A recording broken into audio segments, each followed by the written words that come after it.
인랜드 ANC 성도 여러분, 안녕하십니까? 말씀으로 나를 살피고 말씀으로 주위를 돌아보며 말씀 따라 함께 걸어가는 시간, 우리 시간입니다.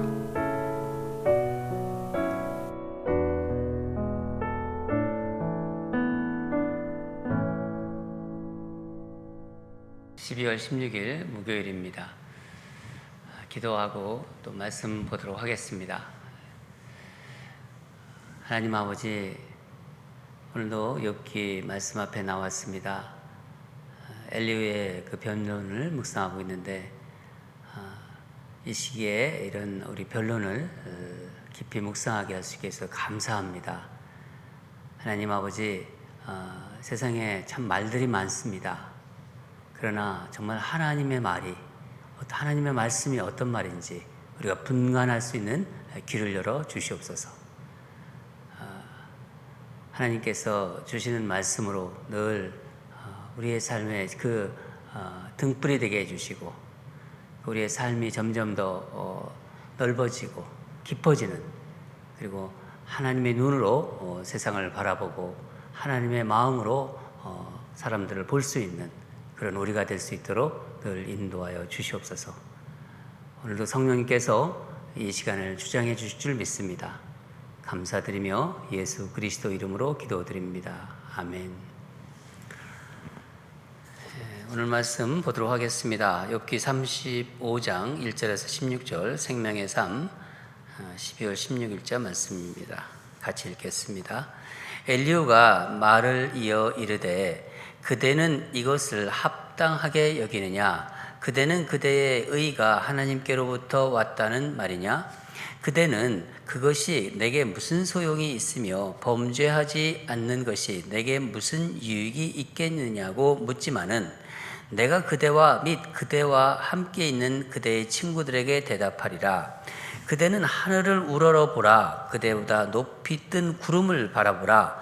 그대가 범죄한들 하나님께 무슨 영향이 있겠으며, 그대의 악행이 가득한들 하나님께 무슨 상관이 있겠으며, 그대가 의로운들 하나님께 무엇을 드리겠으며, 그가 그대의 손에서 무엇을 받으시겠느냐? 그대의 악은 그대와 같은 사람에게 있는 것이요, 그대의 공의는 어떤 인상에게도 있느니라. 사람이 학대가 많음으로 부르짖으며 군주들의 힘이 눌려 소리치나, 나를 지으신 하나님은 어디 계시냐고 하며 밤에 노래를 주시는 자가 어디 계시냐고 말하는 자가 없구나. 땅의 짐승들보다도 우리를 더욱 가르치시고 하늘의 새들보다도 우리를 더욱 지혜롭게 하시는 이가 어디 계시냐고 말하는 이도 없구나. 그들이 악인의 교만으로 말미암아 거기에서 부르짖으나 대답하는 자가 없음은, 헛된 것은 하나님이 결코 듣지 아니하시며 전능자가 돌아보지 아니하심이라.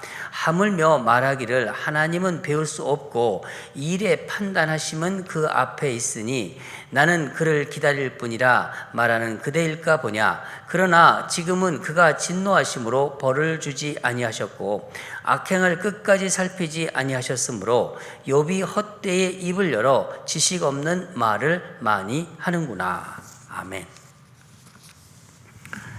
오늘 말씀 제목은 하늘에 계신 우리 아버지여입니다. 하늘에 계신 우리 아버지여. 여러분, 오늘 본문을 읽고 어떤 생각이 드셨나요?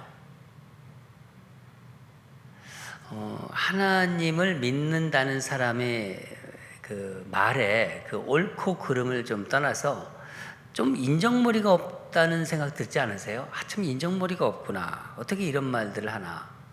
엘리후는 보면 바른 말을 참 잘해요. 바른 말도 합니다.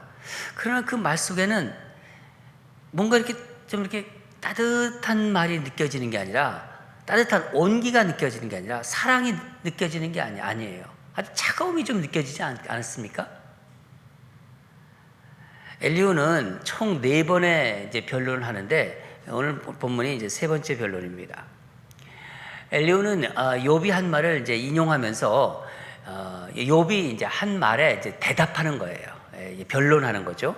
2절과 3절을 보면은 욥이 하나님 앞에서 죄짓지 않고 의롭게 살았음에도 불구하고 내게 무슨 소용이 있으며 내게 무슨 유익이 있나 그렇게 탄식했었어요. 그 말에 대해서 대답을 하는 건데 엘리후는 욥의 그 하나님에 대한 탄식을 이제 마치 자신이 대답을 가지고 있다. 그 어떤 탄식에 대한 대답을 가지고 있다. 그렇게 생각하고 있는 듯이 지금 말하고 있습니다. 오늘 우리가 좀 집중적으로 묵상할 구절이 6절에서 8절인데 한번 다시 한번 읽겠습니다. 그대는 하늘을 우러러 그대보다 높이 뜬 구름을 바라보라. 그대가 범죄한들 하나님께 무슨 영향이 있겠으며 그대의 악행이 가득한들 하나님께 무슨 상관이 있겠으며 그대가 의로운들 하나님께 무엇을 드리겠으며 그가 그대의 손에서 무엇을 받으시겠느냐. 그대의 악은 그대와 같은 사람에게나 있는 것이요 그대의 공의는 어떤 인생에도 있느니라. 이 말은 이런 뜻입니다. 사람이 죄를 짓든 의로운 삶을 살든 하나님과 상관없다, 그런 말이에요. 다시 말씀드리면은 이 세상에서 인간의 악함과 또 의로움, 선함 이런 것들은 인간들 그 세상에서 사이에서만 의미가 있을 뿐이라는 그런 이야기입니다. 여러분 한번 묻겠습니다. 하나님은 인간 세계에 영향을 받으시나요? 안 받으시나요? 인간 세계에 하나님 영향을 받으시나요? 안 받으시나요? 막 생각이 드시죠? 네. 받으실 때도 있고 안 받으실 때도 있습니다. 그런데 엘리후는 하나님은 인간 세계에 영향을 받지 않는 분이라고 지금 말하고 있어요. 하나님은 우주보다 크고 정말 전능하신 분이기 때문에 사람의 영향을 받지 않으신다. 이렇게 말하고 있는데 이것은 하나님의 한 면만 지금 알고 있는 것입니다. 여러분 우리가 어떨 때 영향을 받지 않으실까요? 하나님께서 우리가 어떨 때 영향을 받지 않으실까요? 막 내가 뭔가 노력해요. 하나님께 이렇게 보이려고. 어떤 노력이나 행위로 인해서 즉 하나님은 인간의 어떠함으로 영향을 받지 않으십니다. 하나님은 하나님의 선하심 때문에 우리에게 은혜를 주시는 거예요. 그런 면에서 하나님은 우리의 영향을 받지 않으십니다. 그러나 동시에 하나님은 우리의 영향을 또 받으세요. 우리의 작은 신음에도 응답하시고 우리의 고통을 하나님 느끼십니다. 하나님 자녀의 고통을 하나님 알고 계세요. 그러니까 우리의 영향을 받으십니다. 엘리후는 시종일관 하나님은 인간의 영향을 받지 않는다고 주장하고 있는데, 그러니까 점점 엘리후가 지금 1차, 2차, 3차 변론을 하면서 변론을 하면 할수록 좀 무리한 주장을 하고 있는 듯이 보입니다. 여러분, 하나님이 인간 세계에 만약에 이렇게 초월해 있는 분위기 있다. 그런 분위기만 하신다면은 인간 세계에 초월자로 계신 분이다. 그러니까 그런 분위기만 한다면은 그냥 이런 거죠. 그냥 저 하늘에 계신 분이죠. 그렇죠? 초월자로. 그래서 엘리후는 12절, 13절을 보면은 이렇게 말하죠. 인간이 고난으로 하나님을 찾지만은, 고통과 고난 속에서 하나님을 찾지만 하나님은 그들에게 관심을 보이지 않는다고 지금 말하고 있는 거예요. 하나님은 결코 듣지 아니하시며, 그렇죠? 그렇게 나오죠? 하나님은 결코 듣지 아니하시며 전능자가 돌아보지 아니하심이라.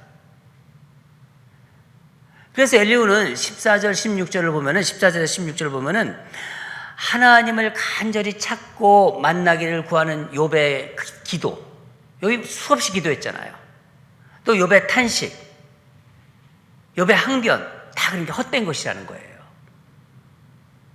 그러니까 그런 헛된 기도, 허문이 없는 탄식 이제 그만두라, 그렇게 말하고 있습니다.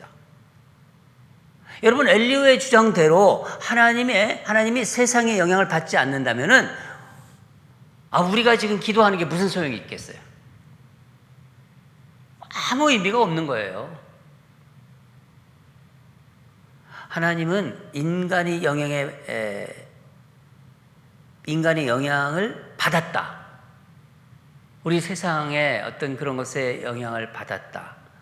우리가 그렇게 생각할 때 가장 대표적인 것이 무엇일까요? 여러분 생각나죠? 가장 대표적인 사건. 우리에게 독생자 예수 그리스도를 보내주신 것입니다. 바로 그 사건이죠. 성육신 사건. 예수 그리스도의 성육신 사건입니다. 하나님은 예수님을 보내셔서 인간의 모든 죄를 담당시키시고 구원의 길을 열어주셨어요. 그거 우리 믿잖아요. 우리와 같은 인간이 되셨어요. 하나님께서 우리와 같은 인간이 되셔서 인간의 고난을 몸소 다 겪으셨어요. 채울하셨어요. 그러므로 하나님이 인생에 관심이 없으신 게 아니라 정확히 말하면은 죄인들, 그러니까 악인들이 하나님께 관심이 없는 거예요. 그렇죠. 엘리후의 이 신학은요, 잘못 나가도 지금 너무 잘못 나가고 있는 것입니다. 사람 때문에, 우리 인간들 때문에 마음 아파하시고 애태우시는 하나님을 지금 보지 못하고 있는 것입니다. 엘리후가 지금 그런 생각을 가지고 있는 거예요. 하나님이 인간 세계 초월에 계신 분이기만 한다. 그렇다면요, 그냥 저 하늘에 계신 분에 불과한 거예요. 저 하늘에 계신 분. 물론 하나님은 인간 세계에 초월에 계세요. 초월에 계시죠? 신학적으로 이것을 하나님의 초월성이라고 합니다. 하나님의 초월성. 그러나 하나님은 우리 또 안에 계세요.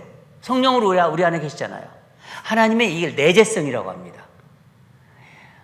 이 초월성과 내재성을 어떻게 하면 쉽게 설명을 드릴까 하다가 제가 주기도문이 탁 떠올랐습니다. 주기도문. 하늘에 계신 우리 아버지요. 그렇게 시작하잖아요. 우리 매주, 우리 항상 그 주기도문 생각나잖아요. 저는 주기도문을 해요. 요즘은 이제 우리가 몇 년부터 사도신경을 주일 예배 때마다 암송하는데, 하늘에 계신 우리 아버지요. 주기도문. 이렇게 시작합니다. 여기서 하늘에 계신 우리 아버지에서 초월성은 하늘에 계신입니다. 하늘에 계신, 벌써. 그렇죠? 예를 들어, 어떤 사람이 이제 물에 빠졌다고 한번 생각해 보세요. 이 물에 이제 수영 못하니까 물에 빠졌어요. 물에 빠진 사람을 구하려면 누가 구해야 돼요? 수영을 할 수 있는 사람은 수영을 구해야 돼요. 수영을 못하면 구할 수 없습니다. 수영을 할 수 있어야 구할 수 있죠? 마찬가지로 하나님이 이 세상을 구원하실 수 있는 분이라면요, 이 세상, 이 우주보다 크신 분이어야 됩니다. 이게 무슨 의미냐면은 인간의 이해를 넘어서는, 그러니까 인간의 이해를 넘어서는 초월적인 존재이셔야 된다는 거예요. 동시에 물에 빠진 사람을 구할 수 있게, 이 바로 물속에 들어오실 수 있어야 돼요. 하나님은 인간을 초월하시는 분이신 동시에 우리에게 오셔서 우리를 구원하셨습니다. 우리에게 오셔서 우리를 구원하신, 바로 우리 아버지세요. 아버지. 하늘에 계신 우리 아버지여. 이 짧은 주기도문 문장에서 여기에 하나님이 인간에게 어떤 존재인지를 잘 알려주는 신학이 담겨 있는 거예요. 엘리후는 하나님이 초월적인 분이심, 이 초월성이신 분 동시에 우리의 아버지 되심, 내재성 있는 분이라는 것을 지금 놓치고 있습니다. 초월성인 것은 인정을 해요. 그렇지만은 하나님의 내재성, 우리 아버지 되시는 하나님을 지금 놓치고 있는 것입니다. 여러분, 하나님은 우리에게 당신을 뭐라고 부르라고 했어요? 아버지라고 부르라고 했잖아요. 아버지. 아빠, 아버지. 이렇게 부르라고 하셨습니다. 하나님은 예수 그리스도라는 인격체로 오셔서 고난당하셨잖아요. 하나님이신 예수님께서 이 땅에 성육신으로 오셔서 모든 걸 채울하시고 고난당하시고 십자가에 못 박혀 죽으시고 3일 만에 부활하셨습니다. 엘리후는 본문에서 욥에게 당신이 의인으로 고난당했다 해도 할 말이 없다고 했습니다. 그 어떤 제한적이고 편협한 신학을 가지고 있는 거예요.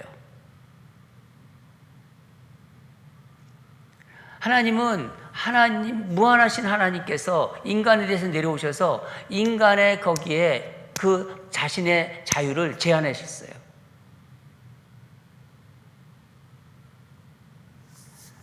하나님은 지금도 우리의 작은 신음에도 응답하시는 하나님 아버지십니다. 여러분, 저는 이 말씀 묵상하면서 이렇게 우리가 옛날 이렇게 영화 같은 거 보면은 이렇게 경찰이 좀 범죄자를 잡아서 어떻게 할 수 없으니까 자기 팔하고 또 그 범죄자의 팔을 이렇게 같이 수갑차잖아요. 마치 그런 것이 떠올랐어요. 하나님께서 그 무한하신 하나님께서 우리를 구원하시기 위해서 자기의 자유를, 그 절대적인 자유를 제한하시고, 우리 때문에, 사랑 때문에, 우리를 사랑하시기 때문에, 바로 그런 거죠. 우리의 고통, 우리의 작은 신음에도 응답하시는 하나님이십니다. 당신의 무한하심을 인간을 위해 기꺼이 정말 그 사랑 때문에 제한하시는 하나님 아버지십니다.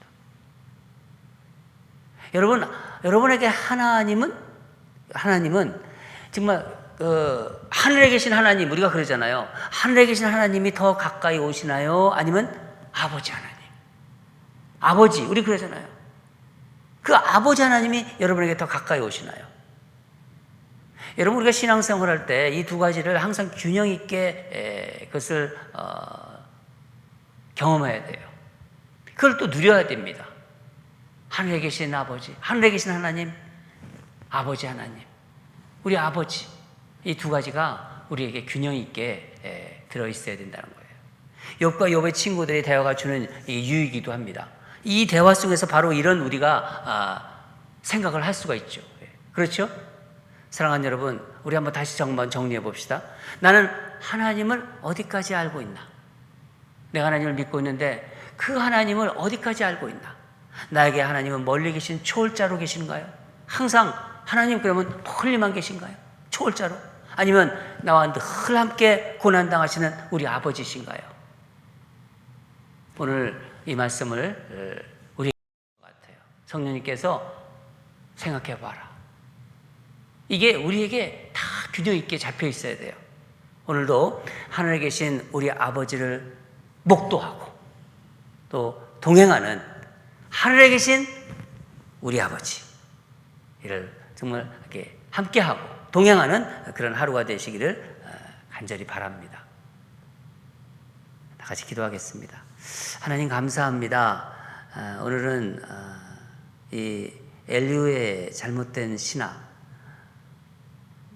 잘못 나가도 너무 잘못 나간 이 신학을 통해서 귀한 것을 깨닫게 해주셔서 감사합니다. 하늘에 계신 우리 아버지요, 초월적으로 존재하신 우리 하나님 아버지, 그러나 인간의 모든 아픔과 고통을 아시고 우리와 함께 하시는 그 우리 아버지 하나님, 내재하시는 우리 아버지 하나님, 그 두 부분을 우리가 고스란히 같이 경험하는, 균형 있게 경험하는 그런 인생이 되기를 간절히 원합니다. 오늘 그 말씀을 주셔서 하나님 아버지 감사드립니다. 이 땅이 고난 속에 있고 어려움 속에 있지만은 우리 아버지 하나님, 하늘에 계신 아버님이 우리와 늘 동행하신다는 것이 얼마나 감사한지요. 그것을 오늘도 절절하게 또 경험하고 하나님과 함께하는, 하나님과 동행하는 우리 성도들 되게 하여 주시옵소서. 감사드리며 예수 그리스도 이름으로 기도합니다. 아멘. 말씀 가지고 오늘도 기도하겠습니다. 우리 주기도문에 하늘에 계신 우리 아버지요. 또 사도신경, 매주 사도신경에도 이런 뜻이 있어요. 전능하사 천지를 만드신 하나님 아버지. 내재, 그러니까 전능하사 천지를 만드신 하나님 아버지. 초월적인 존재예요. 그렇죠? 성령으로 잉태하시고 동정녀 마리아에게 나시고 십자가에 죽으시고 부활하신 사랑의 예수 그리스도. 뭐죠? 내재하시는 우리 하나님, 아버지 하나님, 예수 그리스도를 보내주신 그 아버지 하나님, 예수 그리스도, 그 사랑을 우리가 알지 않습니까? 그런 이 초월적인 하나님과 그 내재하신 하나님을 같이 경험하는 그런 우리 인생이 되게 해달라고. 그러면서 온전히 동행하는 우리 있는 ANC 성도들이 되게 하소서.